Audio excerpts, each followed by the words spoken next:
Tompoko vavy sy tompoko lahy.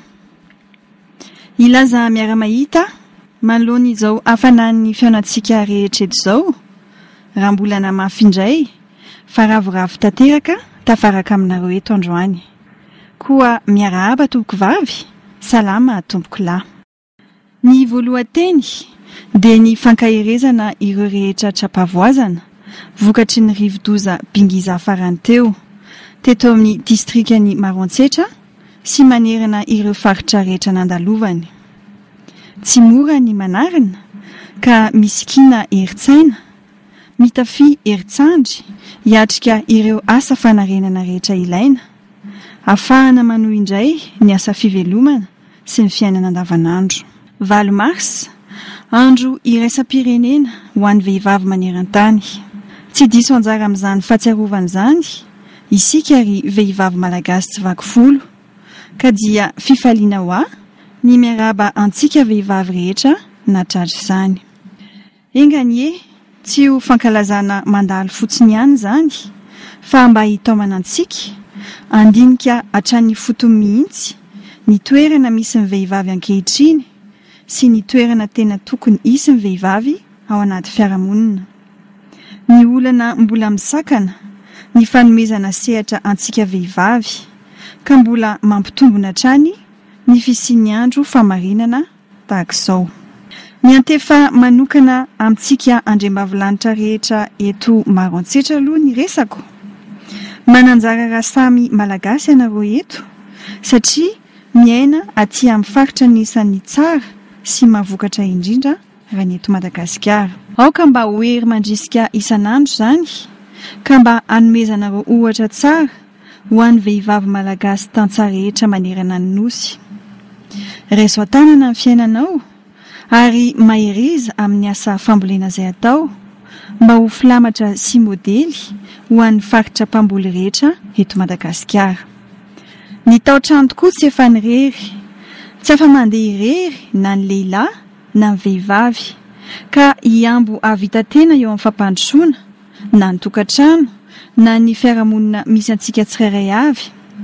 Tsy maintsy misy ny fifanampiana sy ny fifanomezan-tanana, ary voamarina loatra ny antony safidianan'ny ministera am-ponina sy ny raharaha sosialy ny hevitra entina kalazan'ity andro ny vehivavy ity, manao hoe vehivavy sy lehilahy miara-mientana hatrany fotony ho fampandrosoana ny sosialim-bahoaka.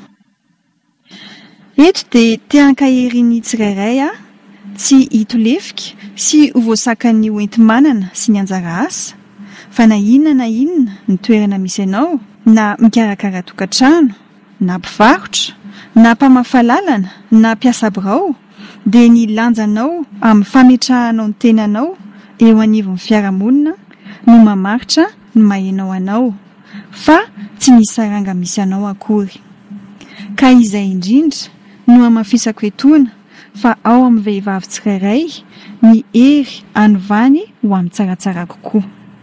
Tompoko vavy sy tompoko lahy, ry vehivavy malagasy, heveriko fa zava-poana ihany ny fankalazana tahaka itony, ka anindraindrana amin'ny vehivavy raha ao anatina andro iray monja no mba hatsiarovana fa mendrika ho hajaina sy omena ny zo sahazazy ny vehivavy, fa tokony ho filamatra ny fiainantsika isanandro tokoa.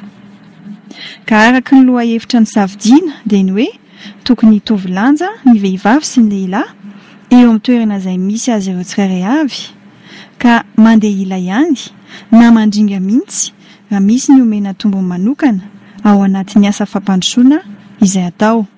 Ary mazava ho azy fa rehefa mandeha ila dia tsy afaka mifameno ka tsy feno tahaka izay koa ny vokatra tokony ho azo.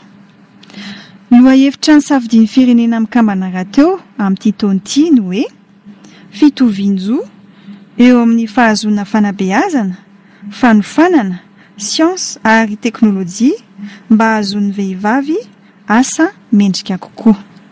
Koa alao hery ary ho anareo lehilahy, aza ilika ny vehivavy, omeo tampitampi sy teny mamy izy, andramo hatrany ny ambabo azy indray toy ny nataonareo tambola amin'ny famofo, atokisana rahateo nareo amin'izany. Omeo fankasitrahana izy amin'izay rehetra vitany, dia azo antoka fa hirehetra ny hafanampony ary dia hisosa ho azy ny adidy mavesatra kinina aminy. Isika vehivavy ankehitriny kosa dia tokony ahay hanome lanja izay efa nanana antsika na izay mety tsy ampy amintsika koa aza.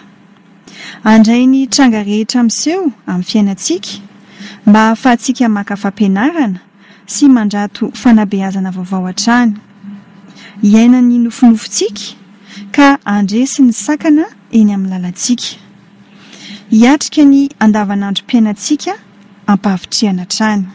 Aoka mba ho isika vehivavy no ho fantsona hiampitany ny fifandraisana eo amin'ny samy olona, eo amin'ny olona sy ny tontolo manodidina azy, mba hanaporofoana ny mahamasina loatra izany andriambavilanitra izany. Ry vehivavy malagasy rehetra, ndeha omentsika lanja miakatra hatrany ny asa ataontsika, ndeha hijery ny manodidina antsika sika ka mba homendrika hatrany ny fihetsika sy ny teny ataontsika, ndeha hitaiza sy hanabe ny zanantsika sika, hanana fandavan-tena hatrany ary tsy reare, hanaja ny safidy malalaka mety hanana ny hafa, ahay ankasitraka ary indrindrindrindra hanana faniriana sy fahasahiana iova isika mba hanovantsika ny tontolo misy antsika. Ety ampamaranana, mamela ianareo ilaza ity teny mamy loatra amiko ity. Raha vao ny herim-pon'ny vehivavy sy ny mahasarobidy azy ireny no resahana, dia mby ao an-tsaiko avy hatrany ny reniko, izay vehivavy voalohany modely, ny tarafako ny tena mahavehivavy ny vehivavy. Fiatrehana adidy mavesatra ve? Ainy izany. Fiheverana ny hafa? Tsy atoro azy koa. Raha enjehana izy dia tsiky no tazana aminy. Raha manganohan'ny alahelo iny izy dia hira no enoiny. Mahatsiaro sambatra izy ary miome na dia matahotra azy indraindray. Matanjatsaina izy na dia miady ady sarotra aza matetika. Tokana nefa ny tsininy. Tsy tsapany ny tena mahasarobidy azy. Koa ny vehivavy amiko toy ny reniko. Sarobidy ary mendrika loatra. Ka tia hanambara aminy ihany io ny famporisihako rehetra sy ny fankasitrahako feno amin'ny maha vehivavy azy. Mankasitraka tompoko vavy, mankatelina tompoko lahy.